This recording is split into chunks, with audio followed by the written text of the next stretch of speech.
I have to ask y'all a question real quick. If you're a conservative and you're gay, why? Not why are you gay, though that's a really funny question. No, why are you conservative?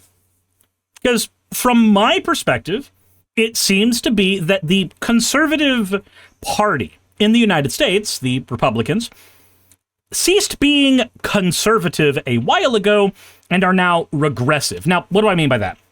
So, from a social perspective, the job of a conservative is supposed to be to stem the ever-flowing march of progressivism, to make it go at a more reasonable pace. In an ideal world, that's all they do, but that's not what conservatives these days do. Conservatives these days look at our current situation and go, nah, 50 years ago was better. I liked it when it was better and more like, when it was more okay to tell black people to drink from a different water fountain. That's kind of the vibe that I get from a lot of conservatives now who are very vocal on the internet. Now, I know this does not necessarily apply to all of you. If you are a conservative who's watching my content, that might not be you. At least I'm kind of hoping it's not you, because I'd rather you be more of a normal human being who's reasonable, because then there's at least a conversation to be had with you. But for the side of the aisle, the Daily Wire side of the aisle, that wants conservatism to mean regressivism, they're the ones with power in your party. You realize that, right? They're the ones who, when you vote Republican, have the ear of Donald Trump. They're the ones who have the media empires within the party as a whole.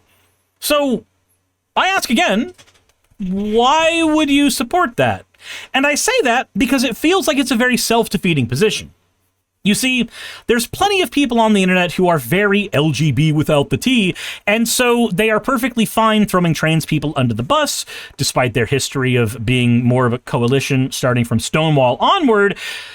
They're very, very willing to throw anybody under the bus who doesn't look like them because they forgot what the fuck the words of the poem was. You know, first they came for the people who weren't like me, and they weren't like me, so I didn't say anything. And then they seem to have forgotten that.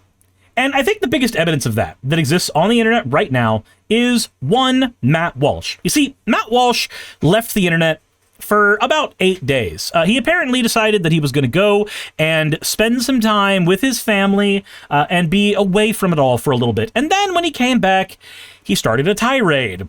And that tirade has been against gay marriage. You see, now that conservatives have managed to get anti-trans bills damn near everywhere in the United States, and they keep ramping up their ability to hurt immigrants, trans people, and other minorities constantly, eventually they run out of people to harass, and the only thing that is keeping their party together is that harassment. You see, they're a big tent party, and a big tent party cannot exist based on their shared values because definitionally they don't fucking have any. They can exist because of shared enemies. So they have to constantly find new enemies to attack, or they lack something that can keep them glued together. So I bring you again to Matt Walsh. Now, if any of you may not know who Matt Walsh is, he is one of the writers, casters, and sometimes actors for Daily Wire media content. And Daily Wire is one of, historically, the largest right-wing media empires that exists on the American political spectrum. It's no Rupert Murdoch with Fox News, but they seem to have a suspiciously high amount of their people make guest appearances on Fox News. So really, what's the fucking difference there? Sarah Chigarita says, I think part of it is, yes, the LG without the B and the LGB without the T ilk. Yes, it is. There's plenty of people who are conservatives who think that their particular idiosyncrasies will not be attacked by Republicans at some point. You're black, so you forget about the times when Republicans were trying to do everything in their power to prevent your civil rights from being maintained in the 50s and 60s. You're gay, so you forget that Stonewall existed and people who are trans and other gendered minorities happened to be on your fucking side. You seem to forget the party that was actively trying to stop you from having marriage. It was both of them, by the way. It was fucking both of them. If there's any reason to usurp the Democratic Party from within, it's the fact that both of the parties were against gay marriage for a lot of fucking years. Anyway, so we have Cosmic Wanderer saying, so you don't support gay marriage, And you don't support sex outside of marriage, so you believe gay people should remain celibate for their entire lives. Let's look at where this conversation began. Matt Walsh saying, I appreciate that you've ascribed these godlike powers to me, but I actually am not the one who decided that two men can't reproduce. That's a biological reality encoded into the laws of nature. Let's ignore the fact that trans men exist and they don't always end up infertile, and let's ignore the fact that through surrogacy and in vitro, we actually have ways for same-sex couples to have children who have at least one of their partner's DNA, and that's perfectly fine and reasonable and should be okay. And then Matt Walsh going on and saying, imagine claiming that the U.S. Constitution gives gay men the right to reproduce and then accusing someone else of engaging in female-coded bullshit. So, the gay conservatives and Matt Walsh are fighting because now that they have far more power over trans people in the United States, they're going to have to turn their heads elsewhere. Now, it should be noted, this is not new. Matt Walsh has been a staunch advocate against gay people in basically everywhere that they could be in any position, even mildly deemed parenthood. He's been against that for years. It's just really interesting that there's plenty of people who have not listened to that. And then you get Cosmic Wanderer saying, so you don't support gay marriage, you don't support sex outside of marriage, so you believe that gay people should remain celibate for their entire lives, which is a reasonable take. If you don't support gay marriage and you don't support marriage outside of wedlock, then that's the only thing that you have left. And Matt Walsh responds that, yes, Matt Walsh wants gay people to just be celibate. Matt Walsh wants control over gay people. He wants a world where none of you, if you are gay, are able to find love and consummate that love. He would prefer a world where all of you simply suffer. And that's all you get. You don't get anything else, period. Now, let's look at more of the infighting, because it's really funny. It's sad, but it's really, really funny.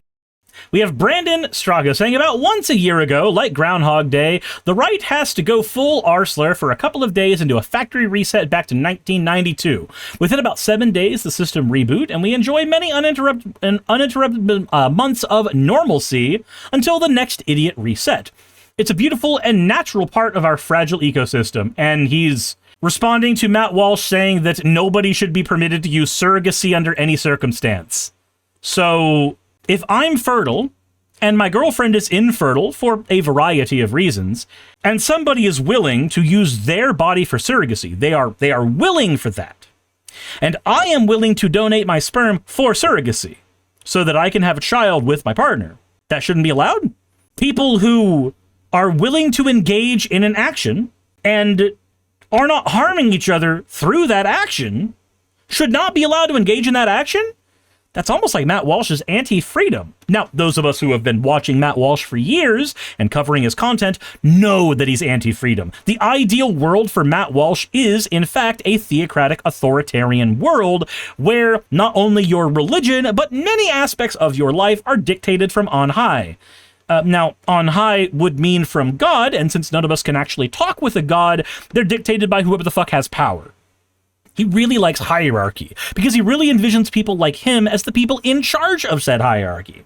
So, then we get Brandon saying, the Groundhog Day thing, that this is somebody on the right being stupid, and then Matt Walsh going, here's a former liberal who showed up to the conservative movement 10 seconds ago and now demands that we accept abominations like gay surrogacy and then call us idiots if we dare advocate for the conservation of marriage and the family as we always have. I'm really sick of the former liberals barging into the movement and trying to set the ground rules. If you have this kind of contempt for the basic tenets of conservatism, then guess what? You aren't a former liberal, you're a current liberal. Now, let's ignore the fact that conservatism and liberalism are not two sides of a fucking coin. Liberalism is, in short, the acceptance of our current neoliberal standards. That status quo could be anything at all, so long as it happens to contain capitalism. So if you're a liberal, then you're somebody who is okay with some aspect of the status quo and are okay with capitalism. That defines most fucking conservatives, by the way. This idea that conservative is somehow different from liberal when liberal is an umbrella term under which there are many conservatives and many progressives is really fucking weird to me. But Matt Walsh doesn't exactly peddle in political nuance, nor does he peddle in truth. He peddles in words that make people angry so that they will respond to him and therefore grow the part of the media empire that he owns a slice of. That's his stuff. That's his shtick. Always has been.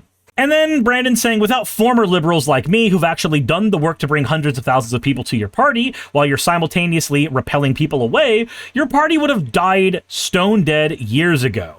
Hey, Brandon, maybe consider for a minute that Matt Walsh is correct.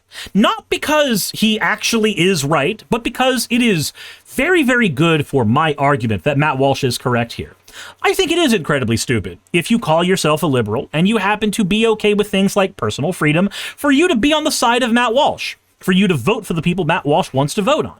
I think that's a nightmarishly stupid thing to do. I think it's a self-defeating thing to do. I think it's the kind of thing that only a hit dog would do, because they don't know any other master than the one that is beating them. But we do still live in a world where people make bad decisions, and you are free to make your own bad decision, Brandon.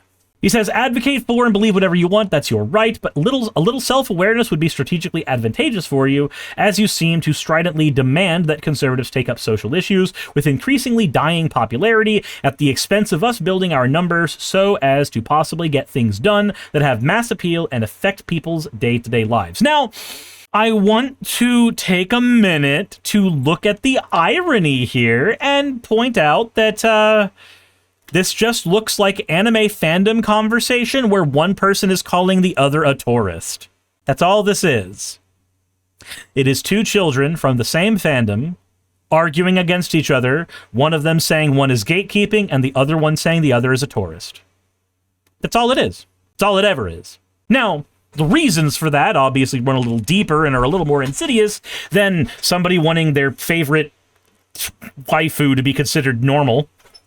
Colonizer says, what if I died, though? Would I be a liberal? I mean, there'd be a liberal amount of your body scattered around when you got cremated, so maybe. Jessica Davis says, hi, welcome in. Stego, hello, how you doing? So, Matt Walsh, I wouldn't say he's crashing out, but it is interesting seeing how this conversation is happening. This bit of fucking infighting, which, mind you, will disappear in a couple of days.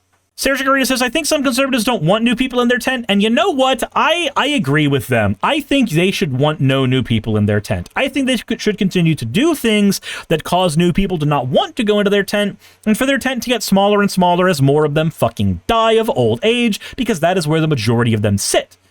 I agree with them. 100%. They can have that, but it is a funny bit of self-defeating shit.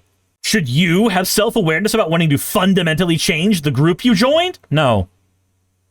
No. If you join a group and you recognize there is a problem in the group, be it social or moral, then it is perfectly fine to want to change that aspect of the group.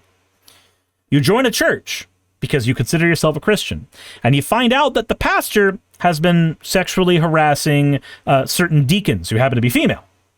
And you decide that's something you don't want. But you still like the people in your church. So you start talking to the people in your church about the things the pastor has been doing, and you try to get people in your church to get the pastor to resign so that he stops sexually harassing people within the church and get some other up-and-coming to come up that will hopefully abuse the clergy a little less. That's perfectly reasonable. That's recognizing that you want a group to continue and recognizing that there is an aspect of the group which is caustic and should be cut out. That's healthy. This is a stupid argument from tradition that only a stupid person would make. I mean, Charles Kent is making it, so I don't know who he is. You can do some research and figure out if he's actually a stupid person. But that seems to be what I'm seeing here. I think he might be maybe a little bit of a stupid person. Maybe. So Matt Walsh going in this whole back and forth. I had originally grabbed a bunch of different conversations from him, and then I found out now that they're all part of the same conversation, where collectively a bunch of gay conservatives have realized that he is the leopard and he wants to eat their faces. It's really funny to me. It's incredibly funny. Because, again, like I asked in the beginning of this video, if you are a gay conservative, why? What do you gain from that other than being part of a group that will eventually try to cut you out like a cancer?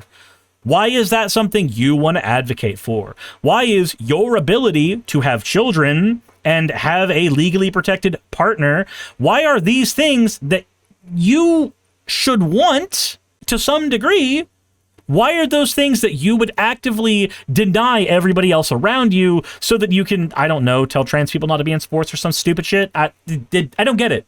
I don't get what the gain is here. There is no personal gain here, and there is no gain for your greater goals because the eventuality, the end result will be those goals being taken away from you by that party. So what the fuck is the point?